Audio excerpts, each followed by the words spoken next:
hi there, welcome back to Abus and Beyond, and today I'm actually in Amsterdam by the beach on an absolutely glorious day. It's 35 degrees here today. It's actually a little bit too hot, but can't complain. And what better location than the beach to film the ID Buzz GTX. So I've come to have a look at the GTX variant of the ID Buzz, and this is in particular the 6-seater, which I find really quite interesting. I think this could be the pick of the bunch. Let's check it out. So as you can see, in GTX format, you've got bigger wheels. You actually get this red paint as well. This red is only available on the GTX. You can't get it on the non-GTX model, sort of the Style or the Life. But this is actually the two-tone one. You can get it in complete red if you want, which is a lot of red obviously, but then this has got the silver on the top and then the red on the bottom, which looks really smart, doesn't it? Looks great. They are big wheels as well. You can also get the GTX in a shorter wheelbase as well, but like I say, this is the long wheelbase. GTX badging on the side there in black, and there's a lot of black accents on this car, but it does look really smart. You can see the charging port at the back, nicely located so that you can charge and still open the door. And round the back, we've got that huge VW badge that has been added to the ID Buzz model, and again GTX written down below.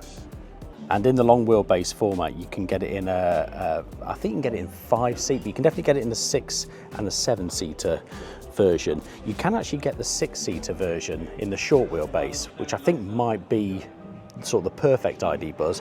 If you want 7 seats, then you have to go with the long wheelbase version.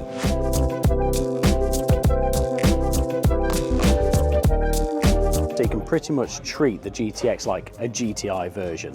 So you've got real sort of GTI styling involved, where you got like the black seats with red touches, not quite as GTI, not quite the tartan that you get on a GTI, but still, you know, it's definitely got that sporty vibe to it. The GTX interior comes in black. You can't get the white seats if you want the GTX, but obviously the red and the black together gives you that sporty vibe. You get a slightly different steering wheel, again with GTX written on the bottom, but the rest of it is pretty much ID Buzz as you would expect. So what that means is you get the full practicality that you get with all the other ID Buzz products. So you've got a nice big shelf here, you've got cup holders down here, you have this box in the middle that you can move forwards and backwards. You can even take it out if you want to. You've got a couple of cup holders, there's even a bottle opener and an ice scraper.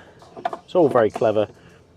But the thing that I like about the 6-seater version is the fact that in the back here, it comes as this sort of 2-2-2 format. What I think is great about that is when you want to access the back, you can easily access the back. There's 2 decent sized seats in the back there. They both have ISOFIX. But what is good is if you have child seats, which you would normally put in these 2 seats here, if you're a family of 4, for example, you've got 2 adults, 2 kids, 2 seats in the back here. If you have a 7-seater car, you just can't get into the back without removing one of the car seats. Now this has got 2 ways you can actually get in. If you've got car seats in the way, you can either squeeze past and go down that middle row, or if you have a car seat without the bottom leg, you can actually, because the whole seat tilts forward, you can actually keep the car seat on there. So I think that's a really, really good, neat, practical car,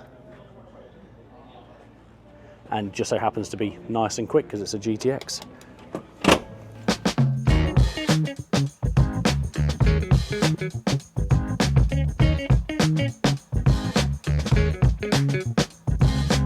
So I'm in the second row now, and you can see just how much leg room I have. It is absolutely huge. Tons and tons of space. You have a useful tray, which is useful because I've got my camera on the other one. It's got a little cup holder in. You've got a little sort of pocket in the back of the seat as well, another pocket up at the top.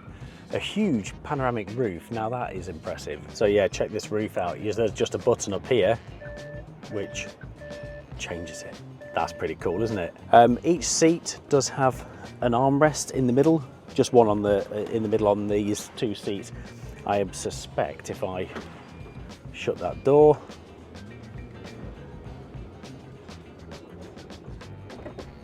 you've got a bit of an armrest here as well, which is quite nice. Something that was omitted from the first generation ID Buzz was opening rear windows. You do now have opening windows, which I can't do because the power's not on. But yeah, they do open, they slide open electrically. And you also have air conditioning vents in the back here as well, which you didn't have in the first generation of ID Buzz. So that's nice. You've got climate control in the back, an actual separate control for it. Gosh, it is so hot. I need to get that open. Oh no, I can't, I'm trapped. Oh well, I'll stay in here then. Like I say, absolutely tons of space, and I've got to climb out the other way.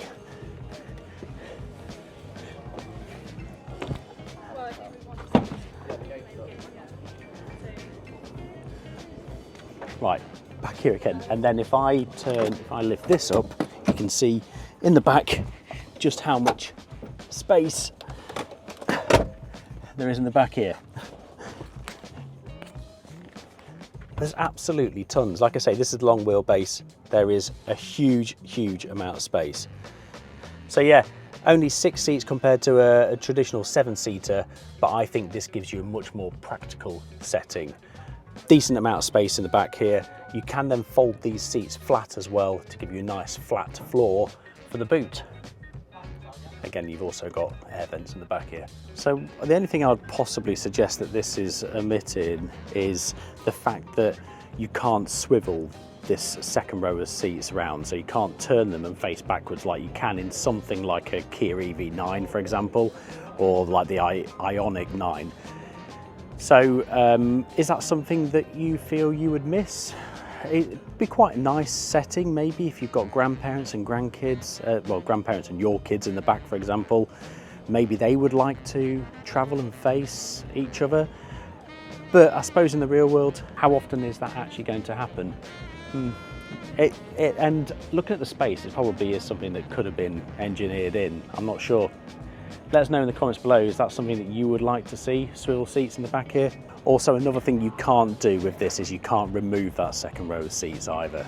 So whereas something like a multivan, the seats are really flexible, you can take them out, you can travel without them, you can leave some of them at home, you could alter them, you can make it into a van if you want to. You don't have that option with this generation of ID Buzz. You can, however, fold them right down like this. So that's probably enough for most people, some sort of compromise. You can certainly fit a lot of stuff in if you've got the back seats down and the second row seats down. It does become pretty big space. What would be interesting is if you could maybe make a board and you could sleep here and use it as a bit of a camper. Interesting. So here you can see with the seats, the rear seats in the fully upright position, you have this shelf at the back here, which gives you a bit of storage to just put things on top, and then you have these like pull-out fabric drawers. This one's got charging cables in. This one's got lots of high-vis jackets. This one does have a electric tow bar that pops out, and then you just lift that up into place. And the GTX can actually tow more than the non-GTX version, so I can't remember how much it is, but I'll pop it up on the screen so you can see. And this just shows with the third row seats down just how big that boot is. It's huge. So let us know in the comments below what you think of the ID Buzz. Which variation do you think is the best? So short wheelbase, long wheelbase, 5-seater, 6-seater, 7-seater? Would you even bother with the GTX? The GTX is 4-wheel drive and faster. Is that really a necessity in a family car? I don't know. But it certainly looks good with the red paint and those bigger wheels. and you can only get that on the GTX. So I think it's a really smart car, and I think it's such a practical car in that 6-seater format as well. I think it's a really, really good idea. Well, I hope you've enjoyed the video. If you have, please hit that thumbs up button, and also consider subscribing as well, because it really helps us out. I'm probably going to go and jump in the sea now because it's absolutely roasting. But thank you so much for watching, and we'll see you in the next video. Cheers.